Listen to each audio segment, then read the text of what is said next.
नमस्कार, बहुत बहुत स्वागत है आपका ब्रेकिंग विद एजेंडा में। मैं आपके साथ पूजा राठौर शर्मा।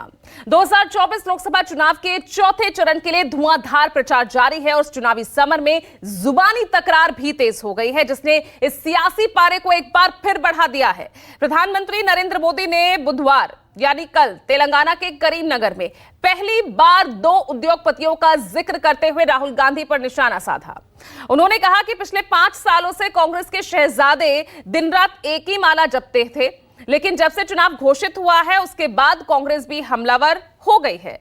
अब जिस तरह से राहुल और पीएम लगातार जो जमकर वार पलटवार यहां पर चल रहा है, जो मुद्दों को लेकर अजब गजब जो कहानी दिख रही है, उसी को लेकर आज ये चर्चा हम करने वाले हैं।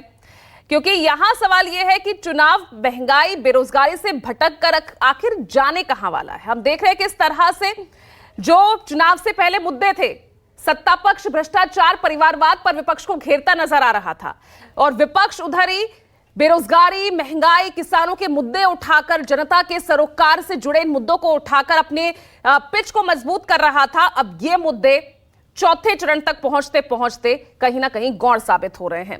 तो कल किस तरह की बयानबाजी हुई है, आप पहले उस पर नजर डालिए।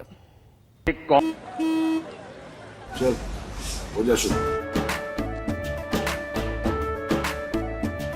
केसरिया से मन जोगी हुआ रे, दिल झूमे देखो पतवारा हुआ रे, दिल झूमे देखो पतवारा हुआ रे।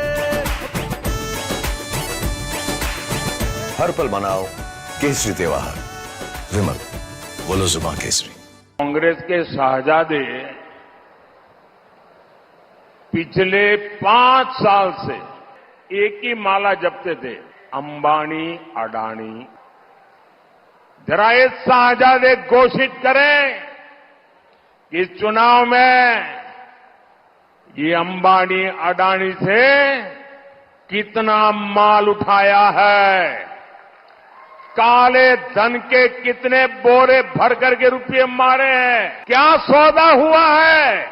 आपने रातों रात अंबानी अडानी इनको गाली देना बंद कर दिया। जरूर दाल में कुछ काला है। नमस्कार मोदी जी, थोड़ा सा घबरा गए क्या?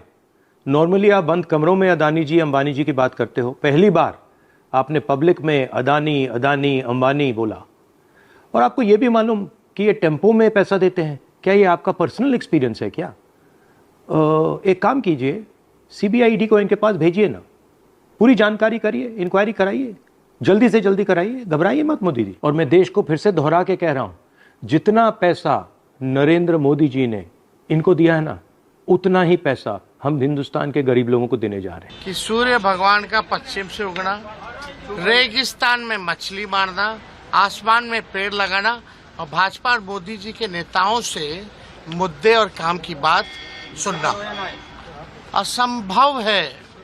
इनको बताना चाहिए कि कितना नौकरी दिए मोदी जी।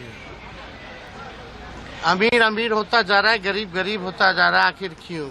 रोटी कपड़ा और मकान का जो इशू है वो उससे हटना चाहते हैं, क्योंकि ये उसका फेल्योर है। ऐसा लगता है कि उसका दोस्त भी अभी नॉन भाजपा जो पार्टीज है उसके तरफ हाथ मिलाने का कोशिश कर रहा है और वो उसका पता चला गया है, इसीलिए वो जल रहा है।